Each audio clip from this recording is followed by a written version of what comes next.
बिहार के उप मुख्यमंत्री तेजस्वी यादव जी कहते हैं कि अगर आप बीमार होगे तो मंदिर जाओगे या अस्पताल जाओगे। तो ये बात चर्च वालों को क्यों नहीं कहते हैं, टोपी पहनने वालों को क्यों नहीं कहते हैं। उन्हें मिल गया है हिंदुओं को टारगेट करके, सनातन को टारगेट करके, सनातन धर्म को के ऊपर टीका टिप्पणी करके एक वर्ग जो है, जो मुस्लिम वर्ग, जिनको बरगला करके रखे हैं वो लोग, है ना, मुस्लिमों को कभी भी आगे बढ़ने नहीं दिए, है ना। ये उनका वोट की राजनीति करते करते आज मुस्लिम का देख लीजिए ना, स्थिति बद से बदतर है।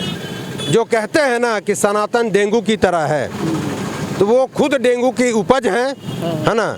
जो सनातन को कभी समझ ही नहीं पाए, अपने धर्म को कभी समझ ही नहीं पाए, और प्रभु के प्रति कभी उनका आस्था रहा ही नहीं, तो उनको तो लगेगा ही हिंदू राष्ट्र होगा तो राम राज का स्थापना होगा। कम से कम राम राज में भी तो रह करके देखिए। ये जो हम पहले रह रहे थे, है ना, वो धर्मनिरपेक्ष देश ये थोपा गया था, क्योंकि धर्म के आधार पर दो देश बटे थे। एक पाकिस्तान हो गया इस्लामिक देश, और भारत को धर्मनिरपेक्ष बना करके थोप दिया गया है। और आपको लग रहा है कि सत्ता पक्ष राम के सहारे चुनाव जीतना चाहती है, तो आप भी आ जाइए, राम का गुणगान कीजिए। अवसर तो आपके पास भी था, आप इतना साल शासन किए देश में, अवसर तो आपके पास भी था। अब जब हमारे प्रधानमंत्री मोदी जी आए 2014 के बाद, लोग जागरूक हो रहे हैं, जाग रहे हैं, राम मंदिर बनते हम लोग देख रहे हैं। ये हम लोग के लिए सौभाग्य की बात है।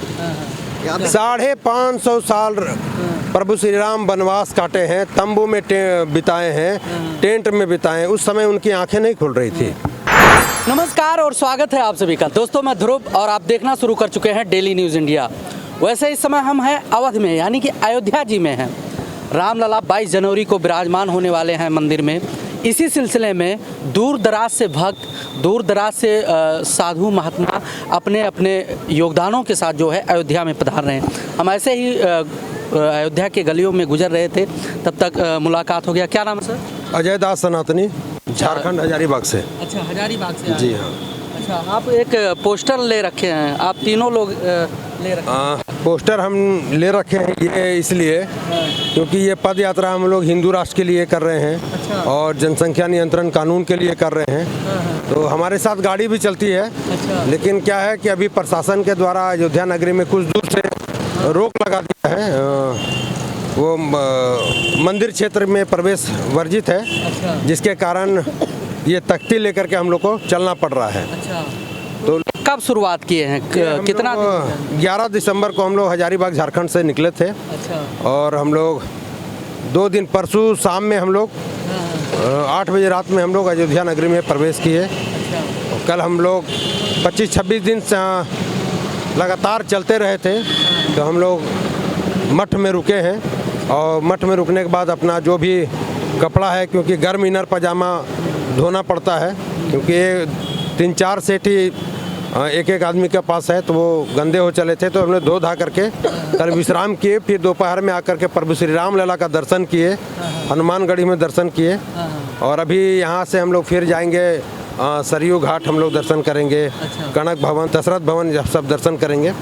क्योंकि आए हैं तो 2 दिन जब रुकेंगे तो जीवन में पहली बार इस पावन भूमि पे आने का मौका मिला है। मेरा नाम सुरेंद्र मेहता है, और CA NRC का मतलब ये है कि मतलब हमारा कोई देश जो है, मेरा धर्मशाला कोई नहीं है, ठीक है। तो हम सरकार से यही मांग करेंगे कि जितना से जितना जल्दी हो सके इस देश में जो मतलब प्रवासी जो लोग घुस रहा है उस पर रोक लगा। गैर कानूनी तरीके से जो, हाँ, जो गैर कानूनी से वो लोग जो यहाँ पहले से हैं उनके लिए कोई दिक्कत नहीं है। CA NRC ये उनके लिए नहीं है। जो घुसपैठ करके आकर के रह रहे हैं, और घुसपैठ अभी भी हो रहा है, तो ये उनके लिए है ना। आपके 2 चेले गदा ले रखे हैं, आप त्रिशूल चेले नहीं है, ये भी सनातनी बंधु हैं। और पैदल यात्रा करके ये भी चले आ रहे हैं। चेले तो हम लोग सभी प्रभु श्री राम के हैं, महादेव के हैं। कोई इंसान का कोई चेला नहीं होता है।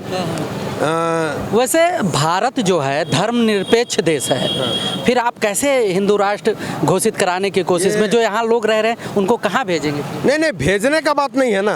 हम कहाँ बोल रहे हैं कि आप भाग जाइए। वो सभी हैं, वो कन्वर्ट होकर के बने हैं। जो मुगल आए थे, औरंगजेब ये सब आए थे, वो तो बाहरी थे, वो आकर के चले गए। 700 साल 800 साल राज किए और चले गए। लेकिन जो कन्वर्ट होकर के जो बने हैं वो तो पहले तो हिंदू ही थे, है ना। और ये यहीं के बासिंदा हैं, कोई बाहरी नहीं है। तो उनको हम भगाने के लिए नहीं बात कर रहे हैं, हम लोग वर्षों से मतलब सदियों से रहते आ रहे हैं साथ में और रहते आ रहे हैं। तो पूरा विश्व में इस्लाम का एक अलग देश है अपना, ईसाइयों का अलग देश है, यहूदियों का अपना एक अलग देश है। 100 करोड़ 90 करोड़ सनातनियों का ये जो अभी हम लोग का जनसंख्या है, देश है हमारा, तो हिंदू राष्ट्र भी होना चाहिए, ये मांग है। और ऐसा नहीं है कि हिंदू राष्ट्र हो जाएगा तो हम मुस्लिम भाइयों को बाहर कर देंगे, ऐसा नहीं है। सनातन में मोदी जी तो कहते हैं सबका साथ सबका विकास, उसका नज़रिया आप अयोध्या में देख ही रहे हैं। यहाँ पर किसी भी प्रकार का कोई किसी का प्रताड़ना नहीं है, सबके लिए विकास हो रहा है। हिंदू राष्ट्र होगा तो राम राज का स्थापना होगा। कम से कम राम राज में भी तो रह करके देखिए, ये जो हम पहले रह रहे थे, है ना, वो धर्मनिरपेक्ष देश ये थोपा गया था, क्योंकि धर्म के आधार पर दो देश बटे थे। एक पाकिस्तान हो गया इस्लामिक देश, और भारत को धर्मनिरपेक्ष बना करके थोप दिया गया है।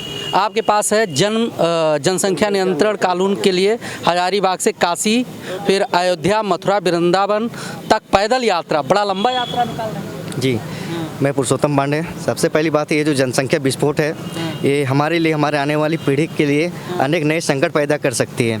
और जनसंख्या नियंत्रण हम नहीं कहते कि सिर्फ हिंदुओं पर ही लागू हो, ये संपूर्ण भारतीय प्रजा पर लागू होने चाहिए। हम हिंदुओं ने तो जनसंख्या को नियंत्रित कर लिया है, देश हित के लिए, समाज हित के लिए और अपने हित के लिए भी। मगर कुछ लोग हैं जो न देश हित की कामना करते हैं और न ही राष्ट्र हित की कामना करते हैं और न ही समाज हित की कामना करते हैं। दिल्ली तक जाएंगे। अच्छा, दिल्ली तक जाएंगे, दिल्ली तक जाएंगे। फिर दिल्ली में किसके पास?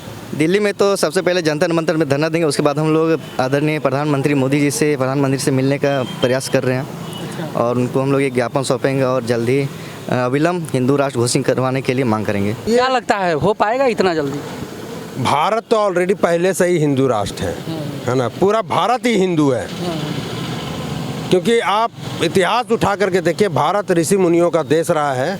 ये बदलाव हुआ है जब से मुगल आए, है ना, उसके बाद से थोड़ा जो है ना धर्मनिरपेक्ष बोल दीजिए, ये तो राजनीतिक लाभ के लिए है, थोपा गया है। नहीं तो भारत तो राम की भूमि है ना, महादेव की भूमि है, सनातनियों का भूमि है।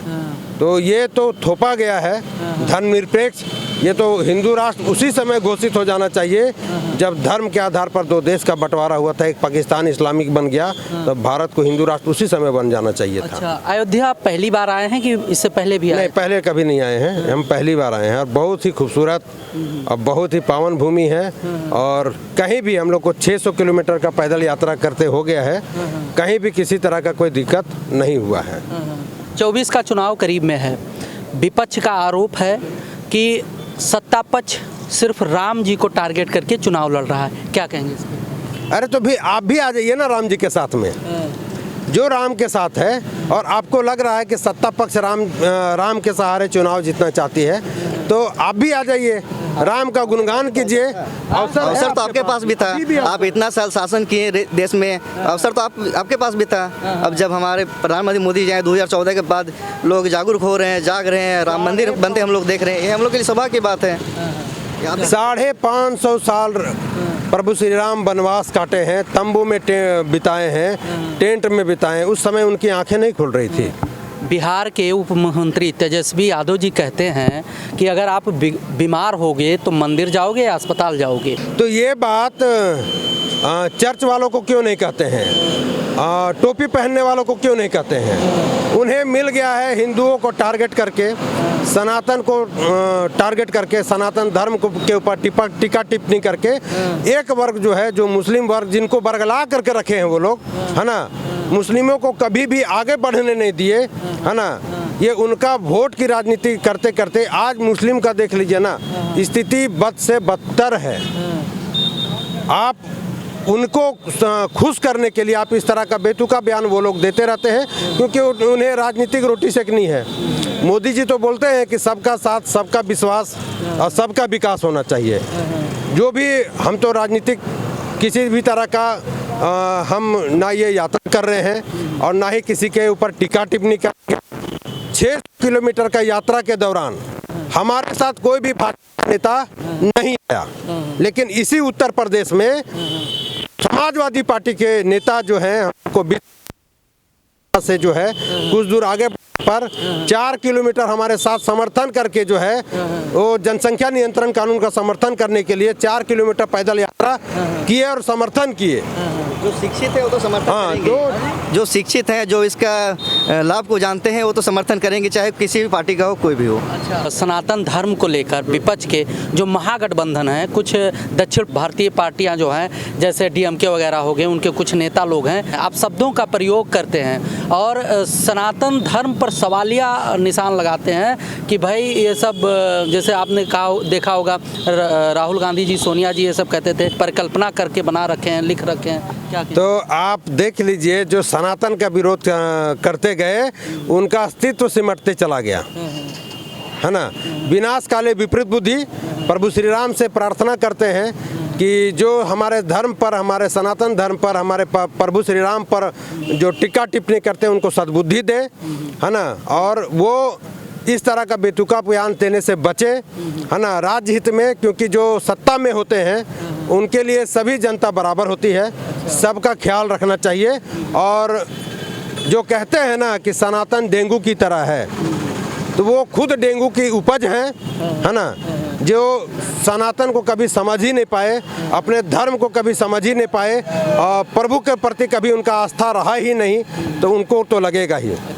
चलिए, बहुत बहुत धन्यवाद आप लोगों का। जय श्री राम। जय श्री राम। तो दोस्तों, आप बने रहिए डेली न्यूज़ इंडिया के साथ। ढेर सारा अपडेट, ढेर सारा जानकारी अयोध्या से आप लोगों के बीच में लेकर आते रहेंगे। मिलते हैं अगले वीडियो में, तब तक के लिए नमस्कार।